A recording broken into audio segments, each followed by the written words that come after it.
Sachant que l'attaque de l'année dernière a été commise par un lanceur.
A été arrêté, mais pour l'instant. Bonjour Mathieu Guidère.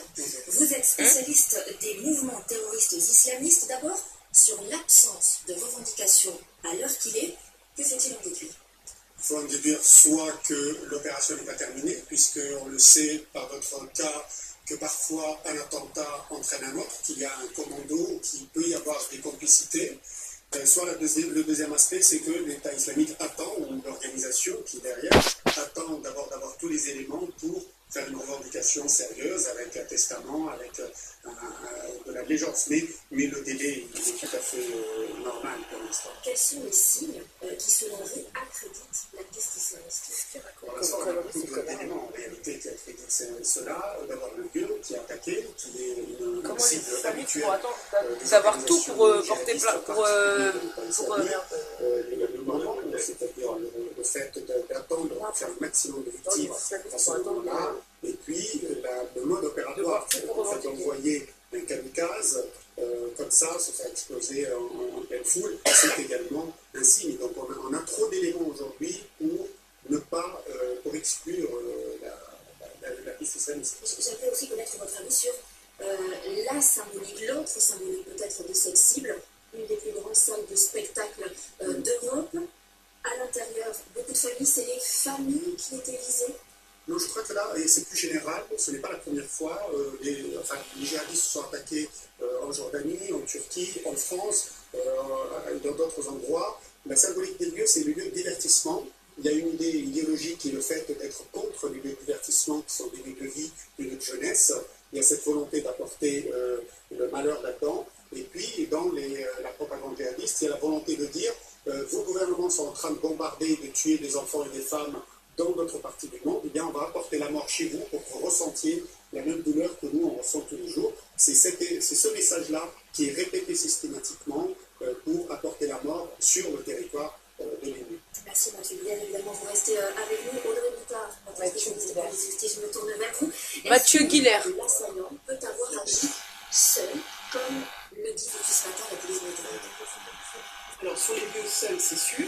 Maintenant, l'enquête le dira, si vous voulez. Ce qui est vrai, c'est que pour commettre un tel attentat, il faut des repérages, il faut une logistique, et il faut effectivement se préparer et fabriquer. Donc, les services antiterroristes anglais travaillent évidemment sur l'hypothèse d'un réseau. Néanmoins, on l'a vu en France en avril dernier, à Marseille, 2 hommes avaient été interpellés. Ils avaient agi seuls dans leur coin, préparé des explosifs très sophistiqués et sans aucun commanditaire, sans que l'État islamique ne soit, si vous voulez, dans la manœuvre. Merci Audrey, évidemment, vous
d'urgence et une réunion interministérielle de crise.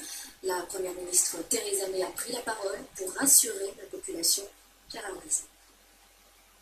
Faire face, c'est ce qui résume le mieux la réaction des autorités britanniques après l'attentat de Manchester. Une détermination exprimée il y a une heure à peine par Theresa May à l'issue d'une réunion de son cabinet de sécurité. Aujourd'hui, il faut se souvenir de ceux qui sont morts. Et nous devons féliciter tous ceux qui ont apporté leur aide aux victimes. Le terrorisme ne gagnera jamais et notre pays, notre mode de vie, survivra toujours. Will always prevail.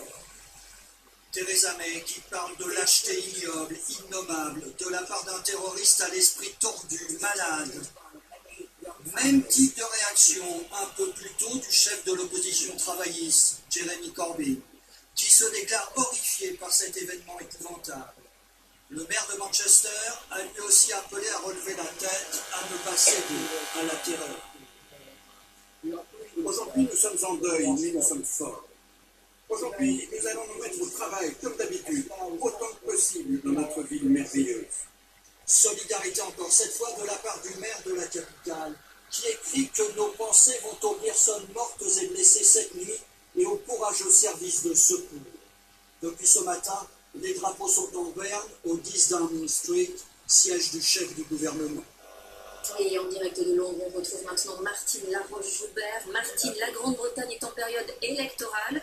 La campagne des législatives du 8 juin prochain est suspendue. Absolument, elle est suspendue, elle va sans aucun doute prendre un virage sécuritaire. Mais il faut dire aussi ici qu'à Londres, la surveillance a été considérablement renforcée depuis l'attentat du 22 mars dernier. C'est à Westminster, le Parlement britannique, qui se trouve derrière moi. Il y avait eu, je vous rappelle, 6 morts et c'était une attaque revendiquée par le groupe État islamique. Alors Theresa May, la première ministre, vous l'avez entendu, a qualifié cette attaque d'épouvantable. Et le maire de Londres, Sadiq Khan, a prévu un déploiement policier accru ici, dans les rues de la capitale. Merci Martine Laroche-Joubert en direct de Londres. Bien sûr, cet attentat très meurtrier à Manchester fait réagir le monde entier. Tous les grands dirigeants politiques de la planète apportent leur soutien aux Britanniques. Ils affirment aussi avec force la détermination plus grande encore à lutter contre le terrorisme. C'est en voyage officiel au Moyen-Orient que le président américain apprend l'attentat de Manchester. Il condamne sans réserve cette attaque terroriste. Tant de jeunes personnes, innocentes et belles, vivant et aimant la vie, ont été assassinées par ces ratés malfaisants. À Canberra, capitale de l'Australie, minute de silence des parlementaires.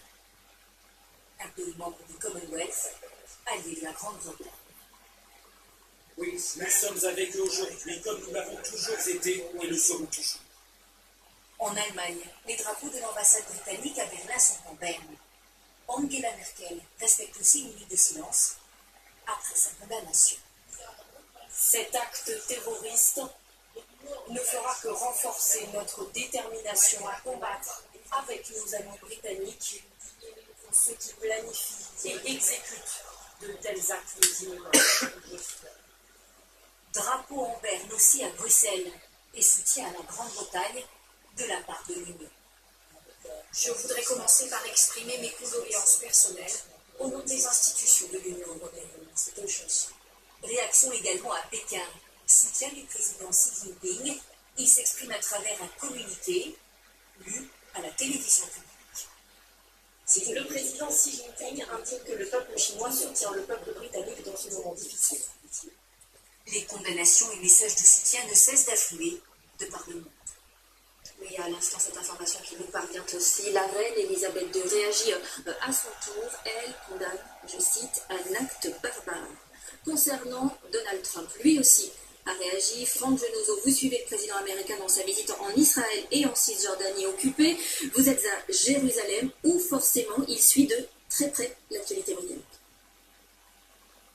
Donald Trump est tenu régulièrement informé d'autant que l'Amérique est touchée à le titre par cette attaque. D'abord, la nationalité de la chanteuse Ariana Grande, elle est américaine, elle a 23 ans, elle a grandi en Floride. Ça n'est pas la vedette américaine la plus connue en France, mais elle jouit d'une popularité immense aux États-Unis avec des dizaines de millions de fans. Et puis l'Amérique touchée également car la société qui exploite la salle de concert de Manchester est une société américaine basée en Pennsylvanie. Alors dans le courant de l'année, les autorités américaines ont annoncé immédiatement et par mesure de précaution le renforcement de la sécurité autour des salles de concert et des salles de spectacle. Et puis sachez que Donald Trump, lui, ne modifie pas ce programme. Il s'envolera tout à l'heure de Tel Aviv en Israël, destination Rome, pour une rencontre très attendue demain avec le pape François au Vatican. Merci Franck Genozo.